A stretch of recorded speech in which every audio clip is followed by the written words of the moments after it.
आज हम बनाने जा रहे हैं नवाबी सेवइयाँ। उसके लिए हमने लिए 200 ग्राम ये सेवइयाँ। यहाँ पे हमने लिया है 200 ग्राम देसी घी। हमारी सेवइयाँ थी, घी मेल्ट करते हैं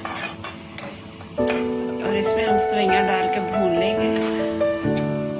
सेवइयाँ पहले रोस्टेड है, अगर आपकी सेवइयाँ रोस्टेड नहीं है, थोड़ी लाइट कलर में, फिर आप उसको 4-5 मिनट रोस्ट करें, लेकिन जले ना। घी हमारा हो गया गर्म और डालेंगे सेवइयाँ। हल्की सी इनको जो है ना बीच में मिक्स करें, थोड़ी सी गर्म हो तो बस छोड़ दें। ये हो गई ऑलमोस्ट। अब इसमें हम करेंगे ऐड चीनी, आधा कप चीनी डालेंगे, मिक्स कर लेंगे अच्छी तरह से। फ्लेम जो है वो हाई नहीं बहुत ज़्यादा रखें, मीडियम से भी लो रखेंगे ताकि सेवइयाँ जल न जाएँ।